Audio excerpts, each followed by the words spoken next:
Hello guys, welcome back to our YouTube channel education support. Myself Anamika and आज हम पढ़ेंगे magnetic effect of electric current, जो कि बहुत इंपॉर्टेंट चैप्टर है। तो चलिए हम कंटिन्यू करते हैं बिना लेट किए हुए। तो सबसे पहले हम बात कर लेते हैं magnetic effect of electric current का क्या मतलब है। यहाँ पे इस टाइटल के द्वारा ही इस चैप्टर को हम छोटा सा रिव्यू देकर बता देते हैं कि हम इसमें पढ़ेंगे कि इलेक्ट्रिक करंट पे मैग्नेटिक इफेक्ट कैसे प्रोड्यूस होता है, उसका क्या इफेक्ट होता है। ओके, तो इलेक्ट्रिक करंट की बात कर ले तो उसके बारे में मैंने आपको पिछले वीडियो में बहुत अच्छे से समझाया हुआ है, और अगर आप उन वीडियो को नहीं देखे हैं तो उसके प्लेलिस्ट की लिंक हम डिस्क्रिप्शन में दे देंगे, आप वहाँ से देख लीजिएगा। तो चलिए आगे कंटिन्यू करते हैं। हालांकि आप पिछले चैप्टर में पढ़े थे इलेक्ट्रिसिटी के बारे में, है ना। तो इलेक्ट्रिसिटी की बात अगर करें तो जब भी किसी भी कॉइल में या कह सकते हैं किसी भी वायर में जब भी इलेक्ट्रिसिटी पास होती है, इलेक्ट्रिसिटी पास होने का मतलब यही होता है कि इलेक्ट्रॉन फ्लो कर रहा हो, ठीक। तो वहाँ पे हीटिंग इफेक्ट प्रोड्यूस हो रही थी। तो गाइस इस पैराग्राफ पे डिटेल में समझाया हुआ है कि जब भी किसी वायर में इलेक्ट्रिसिटी पास हो रही थी वहाँ पे हीटिंग इफेक्ट तो प्रोड्यूस हो ही रहा था, बट साथ में एक और प्रोसेस होती है, एक और इफेक्ट प्रोड्यूस होता है जिसको हम बोलते हैं मैग्नेटिक इफेक्ट।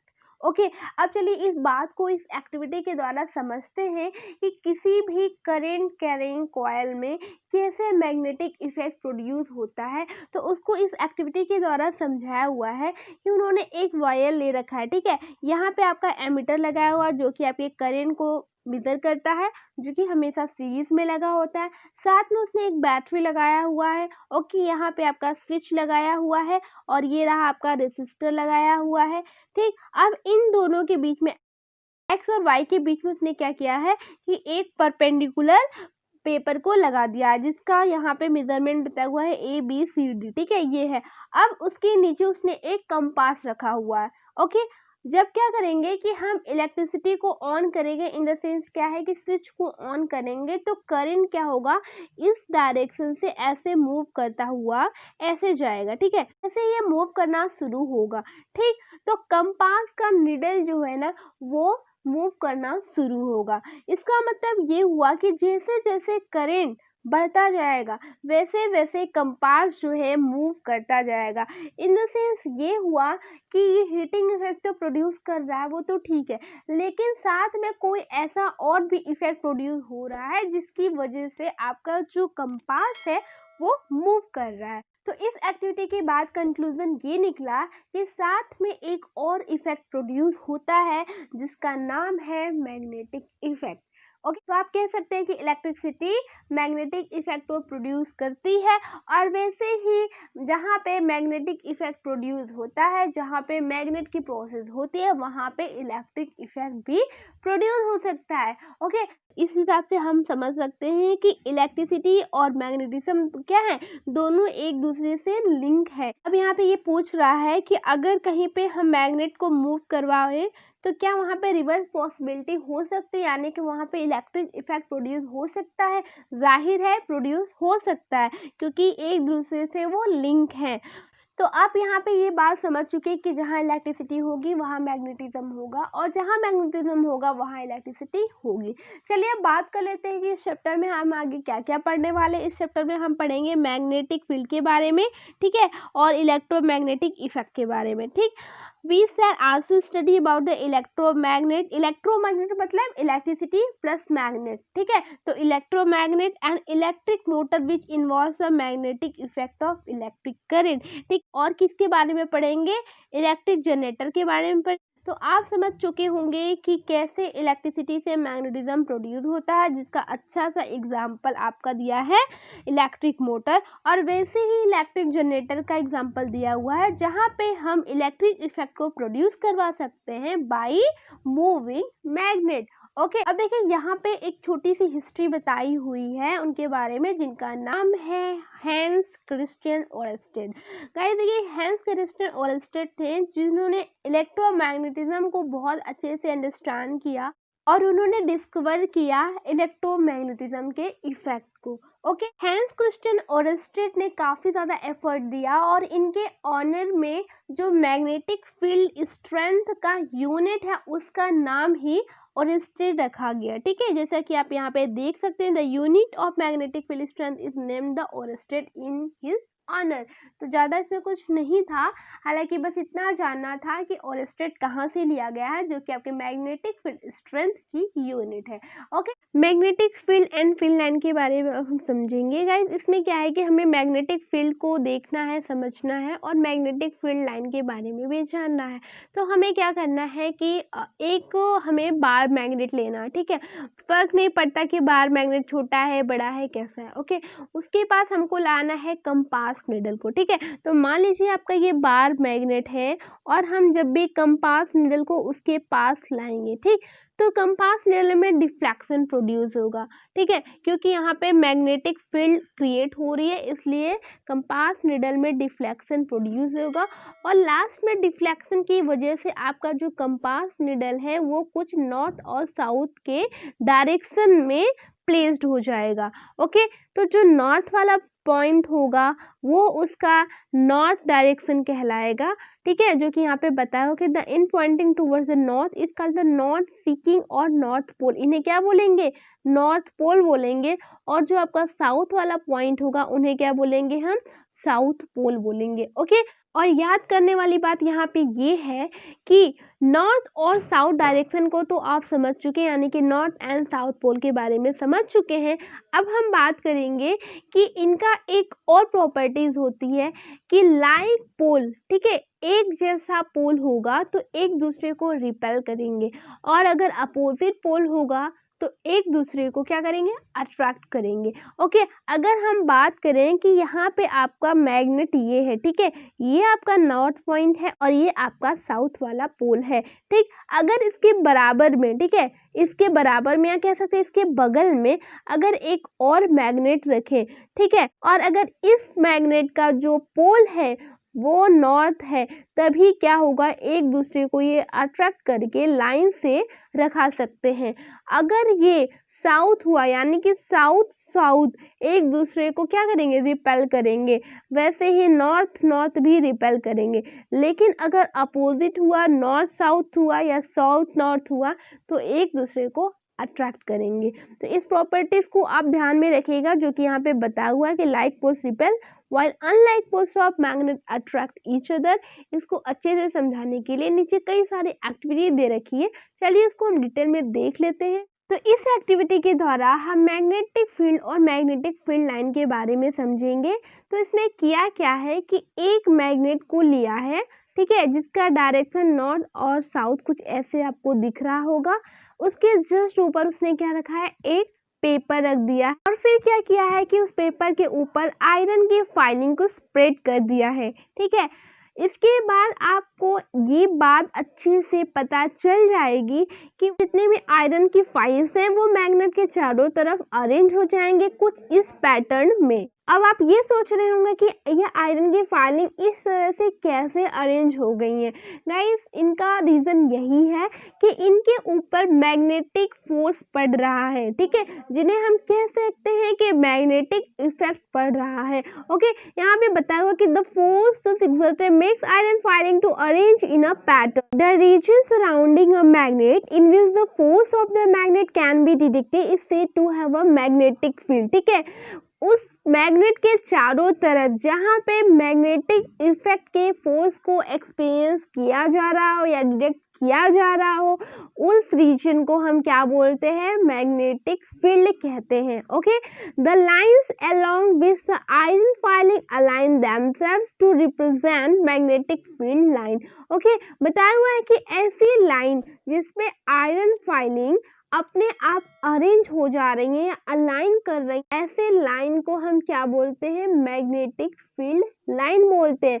ओके, तो ऐसे लाइन को हम मैग्नेटिक फील्ड लाइन बोलते हैं। इसको और डिटेल में हम समझेंगे नेक्स्ट एक्टिविटी में। ओके, एक्टिविटी 13.3 इसमें मैग्नेटिक फील्ड लाइन के बारे में समझाया हुआ है। जैसा कि आप यहाँ पे देख सकते हैं, इसमें किया क्या है कि इसने मैग्नेट को कुछ इस तरह से रख दिया है साउथ एंड नॉर्थ पोल के डायरेक्शन में। ओके, फिर क्या कर रहा है कि वो कंपास को उसके चारों तरफ, यानी कि कंपास को उसके किनारे किनारे राउंड राउंड घुमा रहा है। ठीक, क्या पाएंगे कि जब सेम डायरेक्शन आएगा तो रिपेल करेगा, यानी कि फिर से वापस घूम के साउथ है अगर यहाँ पे तो नॉर्थ वाला इसके तरफ आ जाएगा। ठीक, नॉर्थ वाला इधर आया, अब साउथ वाला इधर हो गया। ठीक, अब जब ये घूमेगा तो इसका नॉर्थ जो होगा इसके साउथ से होगा। ठीक, इसी तरह नॉर्थ के साथ साउथ होते हुए और साउथ के साथ नॉर्थ होते हुए घूमते हुए लास्ट में नॉर्थ के साथ साउथ मिल जाएगा। ठीक है, इसके हिसाब से ये पता चला कि मैग्नेटिक फील्ड लाइन जो होगी वो कुछ इस तरह से क्रिएट होगी। ठीक, जिसको आप यहाँ पे अच्छे से देख सकते हैं कि यहाँ पे एक मैग्नेट रखा हुआ है और मैग्नेटिक फील्ड लाइन नॉर्थ से निकलते हुए साउथ पोल पे जा रही है। ठीक, एक बात क्लियर होती है कि मैग्नेटिक फील्ड लाइन कहाँ से निकलती है, नॉर्थ से निकलती है और साउथ में मूव कर जाती है। बिल्कुल कॉन्सेंट्रेट होकर सारे पैराग्राफ को बहुत ध्यान से समझिए। इसमें बताया हुआ है कि magnet is the quantity that has both direction and magnitude. Magnetic field एक ऐसी क्वांटिटी है जिसके पास डायरेक्शन भी होता है एंड मैग्नीट्यूड भी होता है। तो अगर हम बात करें कि वेक्टर और स्केलर क्वांटिटी की, तो वेक्टर क्वांटिटी के पास डायरेक्शन एंड मैग्नीट्यूड दोनों होता है, जबकि स्केलर क्वांटिटी के पास सिर्फ और सिर्फ मैग्नीट्यूड होता है। तो उस हिसाब से मैग्नेटिक फील्ड जो हुई हमारी कौन सी क्वांटिटी हुई, वेक्टर क्वांटिटी हुई। ओके, तो मैं पूरे डिटेल में बहुत अच्छे से आपको एक्सप्लेन करते हुए चल रही हूँ, आप इसको बिल्कुल नोट डाउन करते चलिएगा। नेक्स्ट वन क्या है कि the direction of magnetic field is taken to be the direction in which north pole of the compass needle moves inside it. Direction of magnetic field किधर से ले जाती है, तो अभी मैंने आपको बताया कि मैग्नेटिक फील्ड जो होती है उसका स्टार्टिंग पॉइंट नॉर्थ होता है और वो फिर साउथ की तरफ चली जाती है। ठीक है, तो नॉर्थ से साउथ जाती है तो उसकी डायरेक्शन जो होती है वो नॉर्थ पोल होती है। अगर हम शॉर्ट में बात करें तो मैग्नेटिक फील्ड की जो डायरेक्शन है वो नॉर्थ टू साउथ, फिर साउथ टू नॉर्थ अंदर मूव करती है, फिर नॉर्थ टू साउथ ऐसे मूव करती रहती है। ओके, तो अगर हम देखें तो कुछ इस तरह से हमारा उसका डायरेक्शन बनेगा। मान लीजिए हमारा ये मैग्नेट है, ठीक है, ये हमारा मैग्नेट है, इसका ये साउथ पोल है और इधर इसका नॉर्थ पोल है। तो मैग्नेटिक फील्ड लाइन स्टार्टिंग होती है नॉर्थ से और मूव करती है साउथ की तरफ। ठीक है, तो इसका डायरेक्शन हम ऐसे शो करेंगे, नॉर्थ से साउथ, और अंदर फिर ऐसे एक्सर्ट होते हुए फिर से ये जाती है और फिर से नॉर्थ टू साउथ कुछ ऐसे मूव करती है। ये रहा मैग्नेटिक फील्ड का डायरेक्शन नॉर्थ से साउथ। ओके, नेक्स्ट वन क्या है कि therefore it is taken by convention that the field line emerge from north pole and merge at the south pole। और फिगर 13.4 में दिया हुआ है, तो मैं आपको ये फिगर दिखा दे रही हूँ जो कि एनसीईआरटी में है, तो यहाँ से आप क्लियर कर सकते हैं।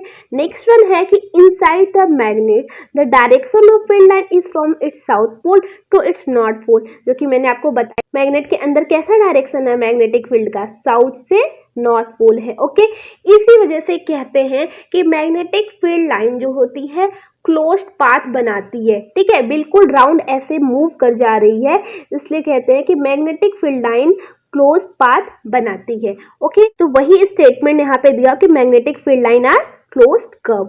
नेक्स्ट वन है कि the relative strength of magnetic field is shown by the degree of close. तो आगे की बात करती हूँ कि मैग्नेटिक फील्ड लाइन की जो स्ट्रेंथ है, या यूं कह ले कि मैग्नेटिक फील्ड की स्ट्रेंथ डिपेंड करती है डिग्री ऑफ क्लोजनेस, यानी कि जितना ज्यादा क्लोज होगा मैग्नेटिक फील्ड की लाइन उतना ज्यादा ही वहां पे मैग्नेटिक फील्ड का स्ट्रेंथ जो होगा मिलेगा। ठीक है, यानी कि अगर देखें तो पोल के पास ये सबसे ज्यादा पास में क्लोजनेस यहाँ पे ज्यादा है, इसलिए मैग्नेटिक फील्ड का स्ट्रेंथ पोल के पास ज्यादा पाया जाता है। और अगर देखें जितना ही वो दूर होता जाएगा पोल से उतना ही ज्यादा मैग्नेटिक फील्ड लाइन के बीच में स्पेस बढ़ता जाएगा। तो यूं कह ले कि यहाँ पे मैग्नेटिक फील्ड का स्ट्रेंथ बहुत कम होगा। No two field line are found to cross each other. दो फील्ड लाइन, मैग्नेटिक फील्ड की दो लाइन कभी भी आपस में इंटरसेक्ट नहीं करनी चाहिए। ठीक है, ये बहुत इंपॉर्टेंट पॉइंट है, ये अक्सर 1 या 2 नंबर के क्वेश्चन में पूछ लेता है।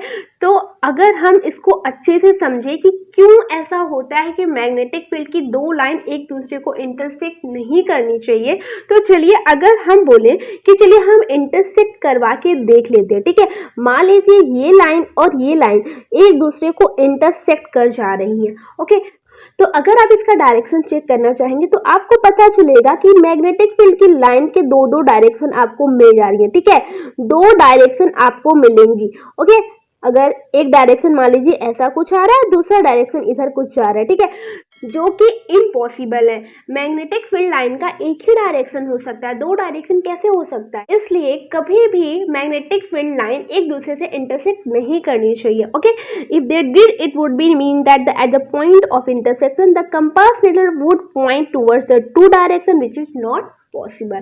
ठीक है, तो वही बात इसमें समझाया हुआ है। इस पैराग्राफ में मैग्नेटिक फील्ड लाइन के बारे में बहुत ही डिटेल में समझा दिया है। अब चलिए हम जितना भी आपको पढ़ाएं सबको कंक्लूजन में देख लेते हैं कि ओवरऑल क्या था।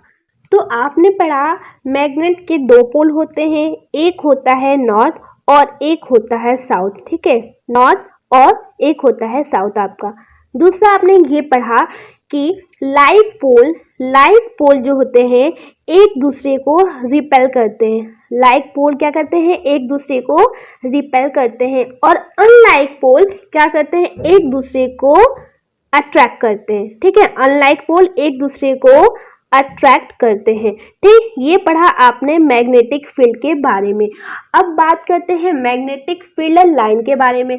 मैग्नेटिक फील्ड लाइन स्टार्ट होनी चाहिए नॉर्थ से और जानी चाहिए साउथ की तरफ। नॉर्थ से स्टार्ट होके साउथ की तरफ मैग्नेटिक फील्ड लाइन जो होगा वो आपका मूव होगा। ओके, दूसरा आपने पढ़ा कि ये जो मैग्नेटिक फील्ड लाइन है ना वो क्लोज्ड पाथ बनाती है।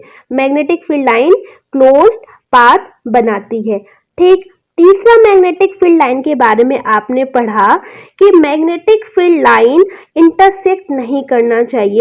तो लिखेंगे हम कि no two line intersect to each other. दो लाइन एक दूसरे को इंटरसेक्ट नहीं करना चाहिए।